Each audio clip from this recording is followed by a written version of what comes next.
adecuado resistencia a la presión. También se ha encontrado que pues la hipoxia y la hipercarbia van a generar cambios en el flujo sanguíneo y esto pues va a llevar a que haya áreas del cerebro que tengan mayor o menor flujo, mejor irrigación sanguínea. Y característicamente la autorregulación vascular cerebral en el recién nacido es muy limitada, a diferencia de cerebros más desarrollados, como se ve en los niños de edad escolar o adolescentes o en los adultos. La autorregulación en los niños más pequeños es menos eficiente y en el recién nacido pues es supremamente limitada. Entonces ya vamos viendo que se van sumando varios factores que nos facilitan la presencia de ruptura de esta red vascular, ¿sí? Además, los recién nacidos son propensos a la trombocitopenia, entonces no solamente tenemos unas características estructurales de los vasos cerebrales que facilitan el sangrado, sino además también tenemos un déficit de mecanismos de coagulación, ¿sí? Y esto pues es lo que puede llevar a que uno de los compromisos más importantes para el pronóstico, más que la misma hemorragia intraventricular, es el compromiso parenquimatoso por infarto venoso.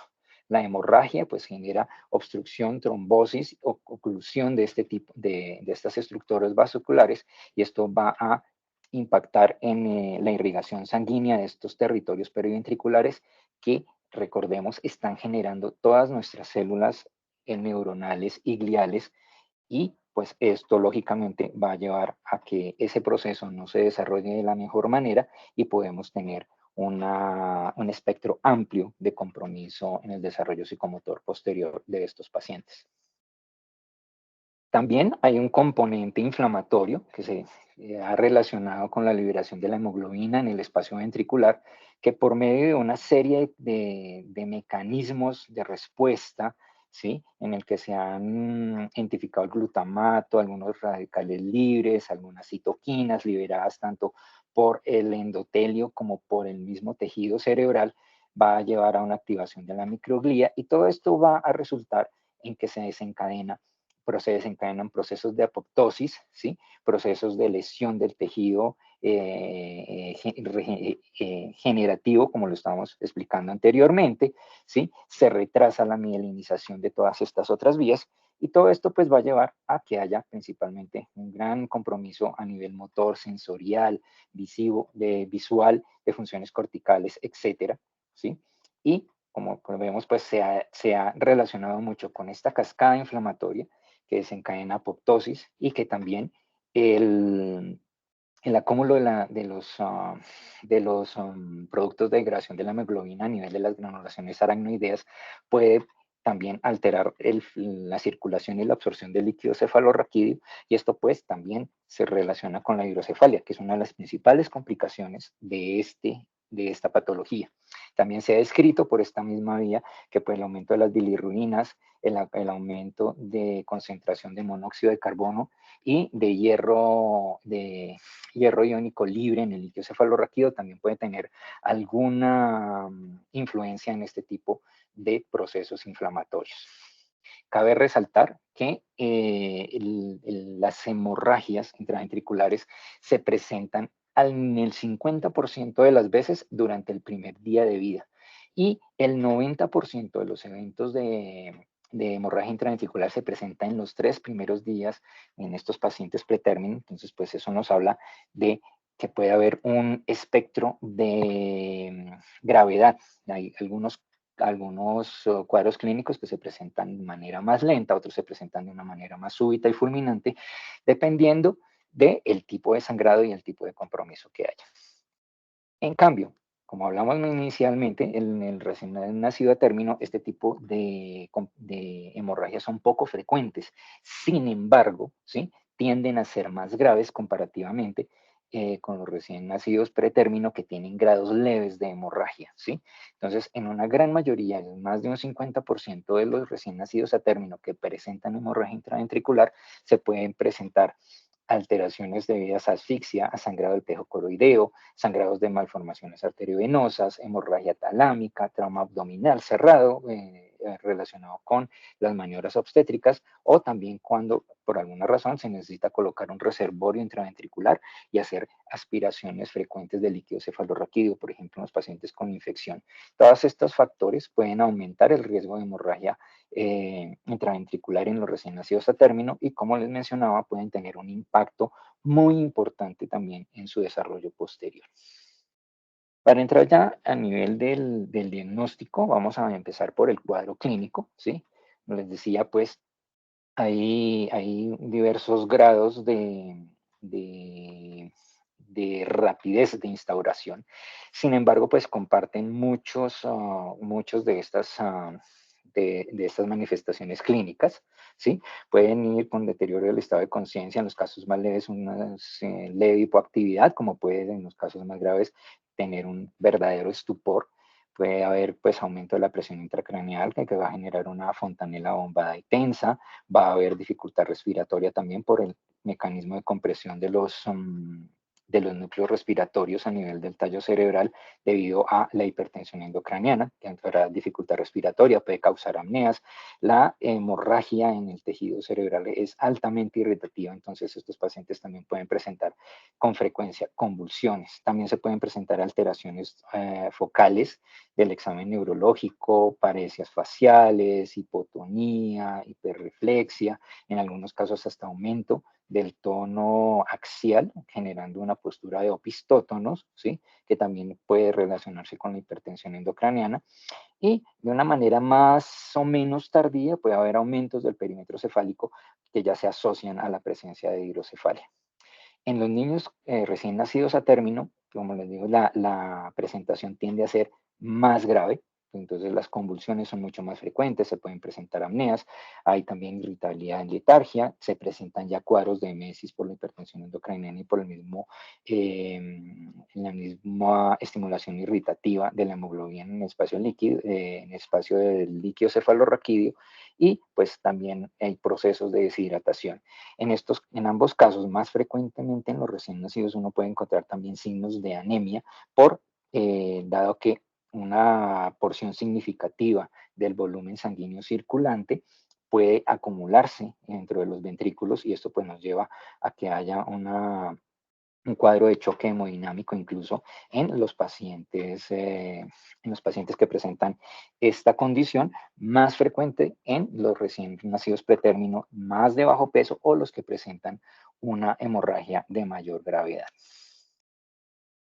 En cuanto al diagnóstico por imágenes, se considera que la hemorragia, la ecografía cerebral transfontanelar, como lo vemos acá en el ejemplo de la imagen, es el estudio de elección, es el estudio de primera línea para realizar en estos pacientes, dado que es muy fácil de realizar. Uno transporta el ecógrafo hasta la cabecera del paciente, lo puede hacer a través de la incubadora sin necesidad de movilizar el paciente puede estar ventilado, puede estar pues con todo el manejo que requiere su patología sistémica, pero no nos limita para obtener las imágenes, ¿sí? A diferencia de pensar en el traslado a una tomografía o a una resonancia que pues requiere todo un proceso mucho más complicado y pone en riesgo la estabilidad del paciente. Entonces, por eso se prefiere, es un estudio de tamizaje y se debe realizar en todos los recién nacidos, ¿sí? Independientemente de sus manifestaciones clínicas, cuando están por debajo de las 30 semanas. Como vimos en nuestra fisiopatología, que la gran mayoría, el 90% de los casos de hemorragia intraventricular se presentan en los primeros 3 días, es durante estos días donde debemos hacer seguimiento, un control seriado mediante ecografía. Entonces se recomienda que en los primeros 7, hay otras escuelas que lo extienden a 14 días, se hace un control por lo menos diario de ecografía. En algunos protocolos en los que pues hay en instituciones que cuentan con toda la disponibilidad de equipos y de personal entrenado, se pueden hacer ecografías cada turno. O sea, se hacen 3 ecografías diarias en los primeros 5 a 7 días. Posteriormente se hace una ecografía diaria durante los primeros 14 días. Y cuando el paciente ya está cumpliendo entre las 34 y las 40 semanas de edad corregida, se hacen controles adicionales, ¿sí? En algunos centros lo siguen haciendo con ecografía, en otros, pues, dependiendo del estado del paciente, si el paciente está todavía muy crítico o tiene muchas complicaciones, pues se sigue haciendo con ecografía. En otras instituciones se hace el control con resonancia, preferiblemente, porque pues permite estudiar mejor toda la estructura cerebral y nos permite evaluar de una manera más precisa las complicaciones que vienen con la hemorragia intracerebral. Como les mencionaba, no se hace ni tomografía ni resonancia en las primeras etapas, ¿sí? No se recomienda hacer tomografía porque además de la baja resolución, comparativamente con resonancia, estamos utilizando radiación ionizante que pues todos sabemos que puede ser acumulativa y aunque se utiliza en la actualidad protocolos de baja irradiación para el manejo de pacientes pediátricos, mm, preferimos hacer estudios con resonancia que nos brindan muchísima más información sin someter al paciente a irradiación, en contraste con una tomografía que pues solamente tiene alguna importancia en caso de urgencia, porque pues es un estudio que dura mucho menos, dura alrededor de unos 15 segundos la toma efectiva del examen en comparación con estudios de 15 o 20 minutos de resonancia, donde se pueden hacer pues técnicas de barrido rápido. Si no se cuenta con estas técnicas, pues el estudio se nos puede alargar hasta unos 40 minutos. Y pues lógicamente es también algo complicado con un paciente inestable tenerlo en estos escenarios. Entonces, una de las cosas que nos llevaremos a la casa es eso, que estos pacientes se estudian con ecografía transfontanelar principalmente. Es más, con este tipo de estudios es con los que se han realizado las clasificaciones de las hemorragias intraventriculares. En el año 1978, los primeros que la propusieron, donde están las clasificaciones más usadas, que es la de Papil, basada en TAC, pero se puede extrapolar a ecografía. De ahí para acá, pues se han desarrollado varias clasificaciones adicionales que cambian algunos puntos. Una de las más recientes es la de Debris, que simplemente la categoriza en 3 grados, partiendo del grado 2 en A y B. En la práctica clínica en nuestro medio, la más frecuente es la de Papil, ¿sí? Que consiste en darle el primer grado cuando solo hay hemorragia de la matriz germinal, grado 2 cuando la hemorragia intraventricular está presente pero no hay dilatación, ¿sí? El grado 3 cuando ya hay dilatación ventricular, o sea, ya tenemos hidrocefalia incipiente, y en el grado 4, cuando hay hemorragia intraparenquimatosa. En esta se parece el grado 1 igual, en el segundo grado le dan el grado 2 cuando está ocupando menos del 50% del ventrículo, grado 2B cuando ocupa más del 50% del ventrículo y el grado 3 cuando la hemorragia cursa también con componente intraparenquimatoso. Acá vamos a ver los ejemplos. Entonces acá tenemos en la primera fila cortes coronales hechos con ecografía y en la fila inferior cortes sagitales. Entonces vemos acá la corteza cerebral, vemos aquí la sustancia blanca, vemos los ventrículos, ¿sí? Acá está el lóbulo temporal, estos vendrían a ser los tálamos, los núcleos caudados, la cisura interhemisférica en su porción más superior y el inicio del tallo cerebral. Entonces, en esta ecografía, que sería un grado 1, vemos la hemorragia que está restringida al espacio ependimario y no hay dilatación ventricular, ¿sí? En el grado 2, aquí ya hay hemorragia que ocupa un poco menos del 50% de los ventrículos, aquí, ¿sí? Un poco menos del 50% de los ventrículos, hay una discreta dilatación ventricular, entonces este ya sería un grado 2. En el grado 3 tenemos ocupación de más del 50% del ventrículo, ¿sí? Como se ve acá, el coágulo se extiende desde el astra frontal, pasa por el cuerpo, llega casi hasta el astra occipital y se extiende al astra temporal, en este corte parasagital, y también ya vemos que hay una mayor dilatación ventricular.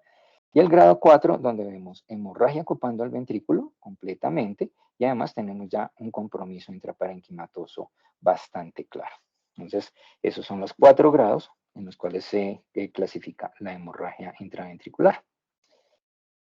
Para hablar del tratamiento, Se debe empezar por tener muy claro que estos pacientes necesitan un nivel de alta complejidad. Se necesita una unidad de cuidado intensivo neonatal, se necesita personal de neonatología altamente capacitado para manejar estos pacientes que requieren una monitorización muy precisa de muchos parámetros sistémicos, ¿sí? Y el tratamiento tiene tres objetivos principales: evitar la hipoxia, porque pues esto genera aún más facilidad de sangrado y pues más compromiso cerebral; evitar variaciones del flujo sanguíneo en el cerebro, precisamente para disminuir el riesgo de resangrado o de esta estructura tan frágil como es la matriz germinal. Y este tratamiento se debe llevar durante los primeros días de vida. Normalmente, en los primeros 10 días de vida, el paciente debe estar vigilado en estos escenarios, ¿sí? Es importante, más que el tratamiento, también tener en cuenta la prevención, por lo cual, pues, en el momento ahí es donde tiene importancia que nosotros, desde médicos generales, sepamos que esto puede ocurrir y que nuestro punto de inflexión en el que cual podemos influir se encuentra en el control prenatal. Es precisamente tener muy en cuenta todas las cosas que nos pueden llevar a un parto pretérmino para prevenirlas, y si las detectamos, estas pacientes, sus mamás, ¿sí?, deben ser enviadas a un centro de complejidad adecuada para continuar todo el proceso del cuidado del parto, porque pues esto ya se vuelve un embarazo de alto riesgo. Dentro del tratamiento médico hay pues tres momentos, como les hablaba, las estrategias prenatales, que son supremamente importantes cuando nosotros detectamos un paciente que está en riesgo de parto pretérmino, ¿sí? Pues una de las primeras cosas que se debe hacer es la administración de esteroides, ¿sí? Esto nos va a facilitar no solamente la maduración pulmonar que todos conocemos, sino también nos va a dar cierto grado de protección contra todos estos procesos inflamatorios que mencionamos, y nos va a disminuir el impacto de la hemorragia intraventricular en el cerebro. Como les mencionaba, el traslado de la madre a un nivel adecuado de complejidad para el cuidado adecuado de este recién nacido no puede ser manejado en instituciones de nivel intermedio o bajo. Durante el parto, la única técnica que ha demostrado que se ha relacionado con disminución del grado y de la frecuencia de la hemorragia intraventricular es la oclusión tardía del cordón umbilical, ¿sí? De 30 a 180 segundos después del nacimiento, porque esto nos disminuye el nivel de hipoxia y nos disminuye el nivel de hipercapnia a nivel cerebral en estos pacientes. Y el tratamiento médico específico para prevenir la, la hemorragia intraventricular, se ha encontrado que el uso de indometacina es importante, ha tenido unos resultados significativos en la disminución de la gravedad y de la frecuencia de la hemorragia intraventricular. El mantener al paciente en decúbito prono, porque mejora su ventilación y su oxigenación, y en general disminuir al máximo, disminuir al mínimo toda la estimulación que se le haga al recién nacido. No realizar terapia física, succionar el tubo orotraqueal la menor cantidad de veces posible, no medir el peso, idealmente no realizar toma de muestras de líquido cefalorraquídeo, ya que pues todos estos factores de estimulación van a hacer que el flujo cerebral cambie, y pues como hemos visto, por el grado de fragilidad de estas estructuras vasculares donde se origina la hemorragia, pues va a facilitar y aumentar el riesgo de hemorragia. El tratamiento quirúrgico para la hemorragia intraventricular es mínimo, ¿sí? No, durante la primera década de este siglo estuvo muy en boga el uso de hacer lavados intraventriculares, tratando de retirar la hemorragia. Incluso también se hicieron muchos estudios y se tuvo pues alguna experiencia con el manejo de medicamentos antitrombóticos como el RTPA, eh, pero realmente no se encontró ya con el paso del tiempo que esto tuviera un impacto positivo sobre los pacientes. Incluso en el año 2014 se hizo una revisión muy, muy completa que salió publicada en las estadísticas de Cochrane, donde el resultado no es benéfico, sino todo lo contrario. Aumentan los riesgos de resangrado, aumentan los riesgos de infección, el riesgo de sangrados secundarios por el efecto de estas medicaciones antitrombóticas, entonces han caído en desuso. Y el manejo quirúrgico básicamente se deja para las complicaciones, estructurales de la hemorragia intraventricular, como lo son principalmente la hidrocefalia. En cuanto al pronóstico, entonces la mortalidad va a depender del grado de sangrado, de manera lógica. También un grado menor, pues en la mortalidad va a ser menor. General, vemos que hay un aumento muy importante cuando hay compromiso del parénquima cerebral, que tenemos una elevación muy importante de la mortalidad. Y también este grado máximo de hemorragia también nos va a llevar a un compromiso neurológico mucho más grave. La hidrocefalia, que es la principal secuela de la hemorragia intraventricular, se puede presentar de un 25 hasta un 80% de los casos y tiene 3 veces más riesgo de aumentar el retraso psicomotor. Es decir, yo puedo tener un paciente con una hemorragia grado 1 que tiene muy poca posibilidad de hacer hidrocefalia, pero si este paciente me hace hidrocefalia, el riesgo de compromiso en su desarrollo psicomotor va a ser mucho mayor.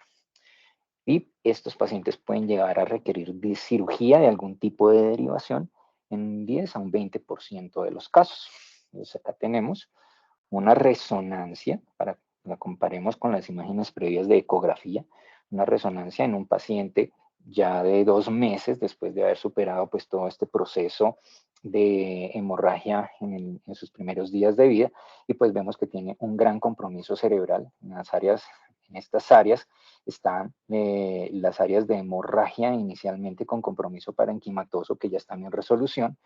Aquí vemos las astas occipitales dilatadas, acá vemos el plejo coroide, las astas occipitales dilatadas, las astas frontales también muy dilatadas, que nos están hablando de pues, un proceso de hidrocefalia bastante importante que también se ve incluso en el tercer ventrículo donde se ve dilatado. Y el otro compromiso que se presenta, que es la leucomalacia periventricular, donde se pierde el tejido periventricular debido a la alteración de las células de la matriz germinal que iban a llenar este espacio, también por los procesos inflamatorios, por los procesos también de aumento de presión que hacen que estos tabiques se rompan y el líquido cefalorraquídeo inunde todas estas áreas en donde hay pérdida de tejido, ¿sí? Que son las que están aquí marcadas con C, y vemos pues toda una gran cantidad de lóculos alrededor de los ventrículos, y todo esto va a llevar a que tengamos un compromiso muy importante de la anatomía cerebral, y por ende pues el compromiso funcional va a ser bastante marcado.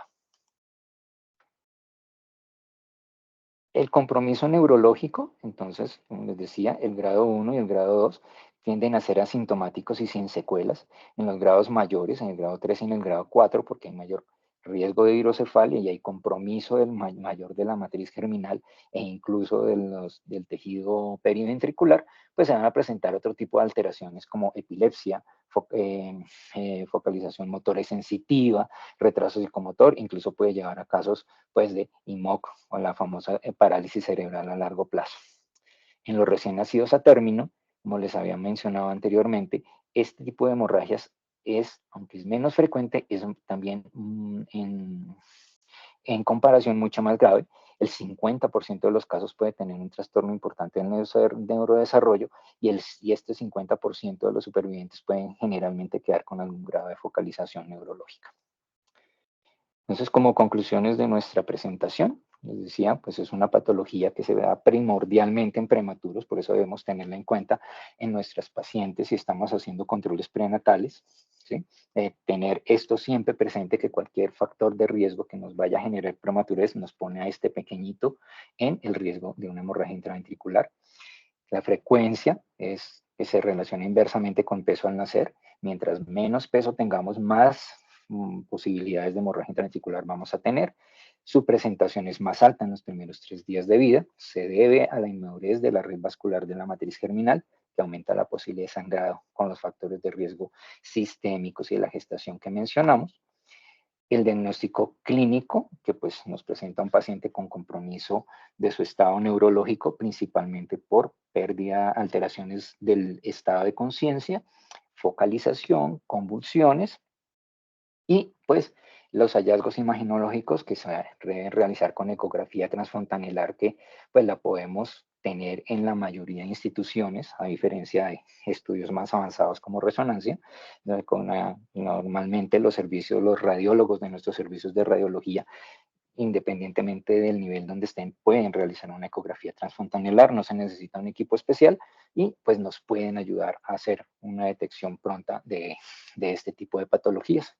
El manejo principalmente es médico y la cirugía se reserva más que todo para el manejo de las complicaciones, que la más importante de ellas es la hidrocefalia, y que el pronóstico está relacionado con la gravedad, que puede ser empeorado principalmente por la hidrocefalia. Esta es la bibliografía que se revisó para la presentación y pues les agradezco mucho su atención y su asistencia a nuestra charla. Muchas gracias. Gracias, doctor. Yo tengo una pregunta. Sí, claro.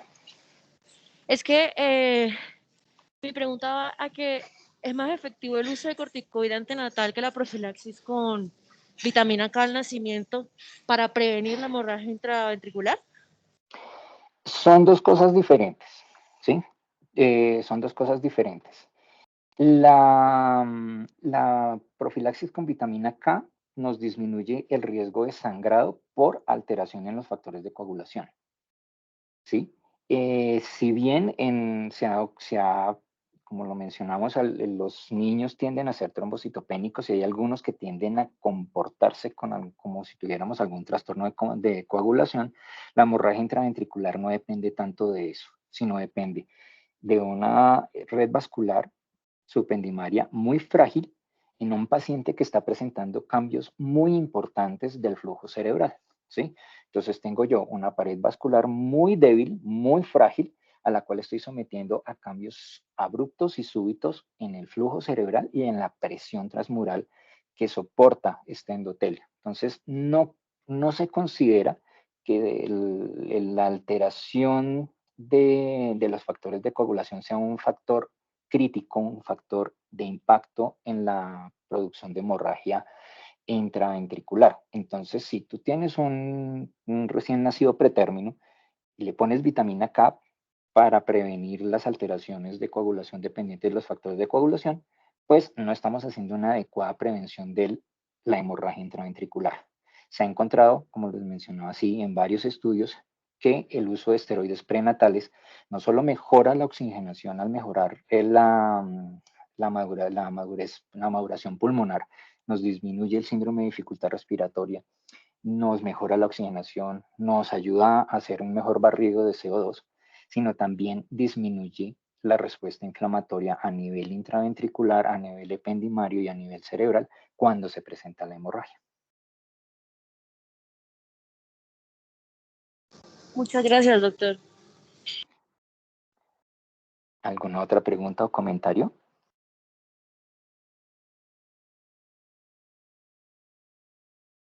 Yo creo que no, doctor, muchas gracias. Perfecto. Bien, pues espero que haya sido de su agrado. Espero pues que también les sea de utilidad, no solamente para quienes asistieron el día de hoy, sino pues para todos los que están vinculados al grupo. Nuevamente pues les reitero mi agradecimiento por su invitación y pues estoy disponible y abierto a cualquier nueva colaboración que ustedes consideren que sea válida para el grupo. Muchas gracias. Muchas gracias a usted, doctor. Muy buena la charla.